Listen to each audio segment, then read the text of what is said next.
sunod po natin ilalatag sa ating mga kababayan. Sa inyo pong legal assessment, alam ko po yung sasagot dito pero gusto ng taong bayan na marinig at mabas mula po sa inyo mga bibig. At kayo mismo yung nakakakilala sa tunay at tamang batas para sa tao. May nilabag po bang protocol sa paraan ng pag-handle po ng sitwasyon at mga pangyayari nitong nakaraang Mayo 11? Attorney? Well, yung ating konstitusyon mismo ay nilabag nila, no? And they even also violated even their own Rome Statute because sa aming palagay, maski yung Rome Statute hindi nila nasunod, no? Kasi nga po obligation natin na magkaroon ng cooperation legal mechanism. Yung pagpasa nga natin nung RA 9851, the intention really was to strengthen our local criminal laws. So if the intention was really to strengthen our own local criminal laws, it cannot be used as a ticket, as an excuse to shortcut the proceedings. So sa aming palagay po, nag-violate talaga sa human rights ni Senator Ronald De La Rosa. It violates the International Covenant on Civil and Political Rights. It violates the Universal Declaration of Human Rights. And it likewise violates our criminal laws. Kasi sa aming palagay, yung pagpupursige nila sa pag-aresto, no? As we will be explaining later on, hindi ko ma-explain masyado kasi bordering on ano na tayo, sub judice, no? But suffice it to state that it may qualify even as kidnapping, no? Attempted kidnapping. Kasi nga po, hindi sumusunod po sa procedure natin dito sa Pilipinas. Yun po ang aking palagay. Attorney, maraming salamat. At ngayon naman po, ipapasa po natin ang mikropono sa ating pong chairperson ng legal committee, ang ating pong napakabait at napakatalinong Attorney Yvette Contacto para po sa segment na talagang inaantay rin po ninyo. Attorney Yvette? Maraming salamat ka, Penny. At mainit din sa usapan, first time maaaring nadinig ng taong bayan ang mga katagang protective custody. Dito sa susunod ko pong katanungan, any of our guests, Attorney Torion, Attorney Jimmy, Attorney Ferdy, may answer this question. Nung nangyari ng May 11, nabalita ko na nasa protective custody si Senator Bato de la Rosa. Maaari niyo po bang paliwanag yung konsepto ng protective custody sa Senate premises at sino po ang nagdesisyon na magbigay ng protective custody kay Senator Bato de la Rosa? I would defer to my very good friend, Attorney Tomasio. Thank you, Bobet. Thank you, Jimmy. Thank you, Yvette, mga kamanjeros and panyeras. Okay, before I answer that, if you would bear with me, and I promise you, this is the first and only time that I will speak dahil mas alam nitong dalawang ito ng mga panyero ko ng pangyayari sa loob. Bibigyan ko lang ng premise yung kung bakit binigyan ng protective custody. And at the same time, yung mga gustong magpaliwanag ay malaman nyo kung bakit nakita nyo naman yung nagpumuputok ang butsi nitong mga abogado natin sa paglabag ng mga karapatan. At ito po, hindi po opinion ang ibibigay ko. I leave that up to the others. And I challenge everyone, including biased media, to fact-check me every step of the way sa sasabihin ko. Okay. Fact yun, brother, no? F-A-C-T. Fact yun. Fact yun. Fact yun. Klaro ko lang. I-fact check nyo ako kung hindi tama ang sinasabi ko. Para lang makita natin yung konteksto kung bakit sinasabi nila yung mga sinasabi nila, no? Okay, let's go back. Let's start from the very beginning. A very good place to start. Sabi nga sa Sound of Music. May ICC warrant. Okay, warrant. Granted, walang argumento dyan. Ang issue, may that be implemented in the Philippines? Bakit pumalag ang bagong liderato ng Senado? Okay, laging sinasabi ng mga tao, may warrant dapat i-implement. Sabi nga ni Attorney Bobet, okay, granted na ang Rome Statute ay valid pa, assuming, without conceding, hindi ko sinasabing totoo, granting lang for the sake of argument, para may pag-usapan lang tayo. Anong status ng isang tratado? Hindi po tarantado sila yon.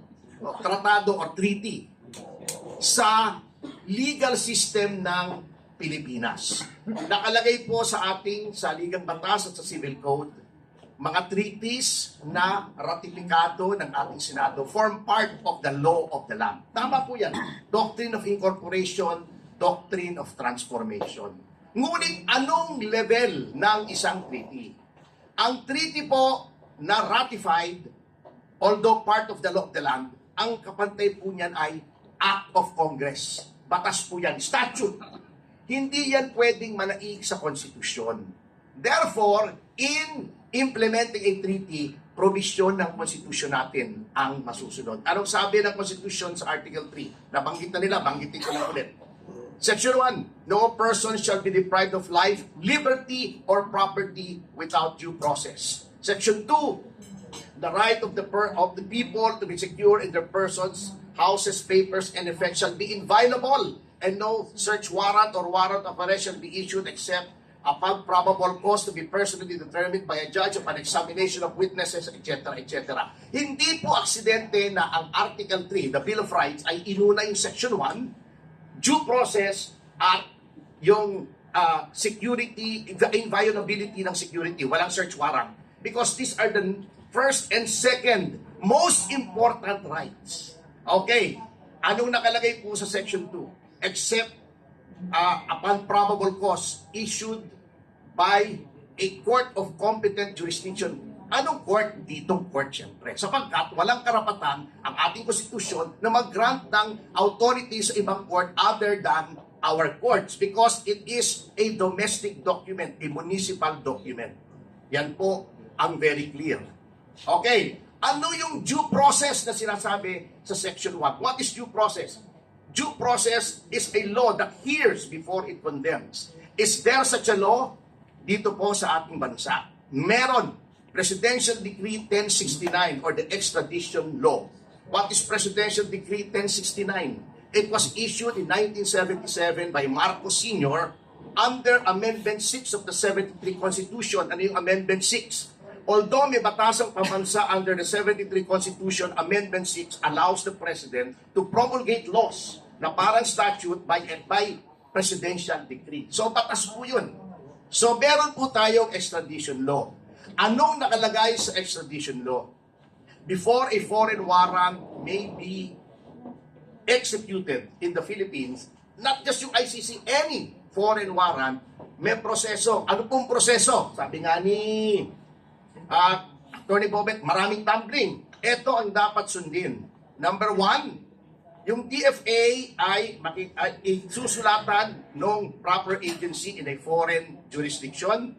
Pakikita yung warrant, the DFA will determine if that warrant is covered by an extradition treaty or any other treaty and if the offense is extraditable. Pagkatapos dadalhin sa DOJ, the DOJ will direct the special counsel to file an extradition petition before the regional trial court where the DOJ is located, RTC Manila. Lilitisin po yan, didinggin yung subject ng extradition at appealable pa sa Court of Appeals. Is there a procedure now? 2025 po, May, most probably in reaction to the kidnapping of former President Rodrigo Duterte, nag-promulgate ang Supreme Court ng rules on extradition. Basically, sinusunod yung PD 1069. Bakit?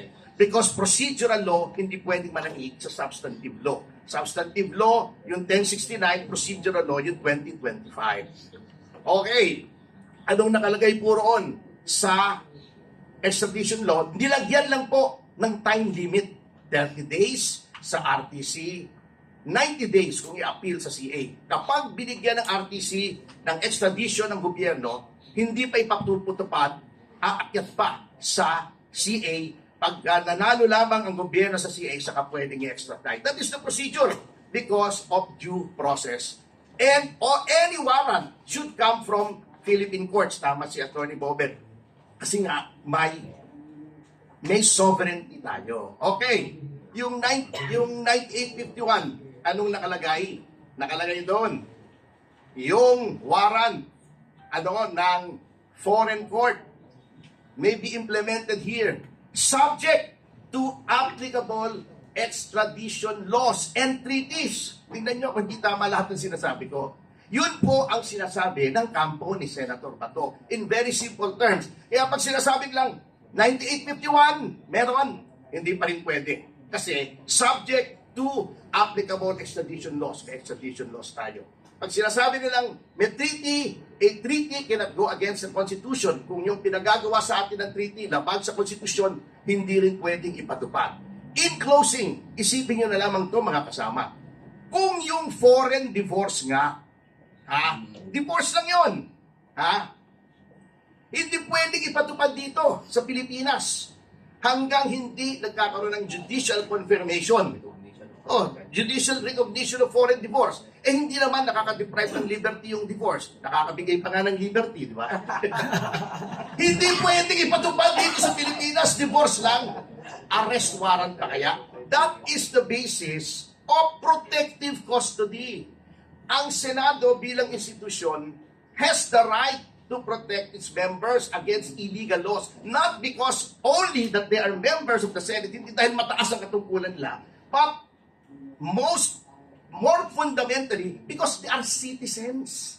At eto napaka-hypocrite talaga itong mga ito Noong panahon ni Enrile, nakipag-coordinate, I was personally there, I'll have you know. Nasa NBI po ako noon with Mayor Lim.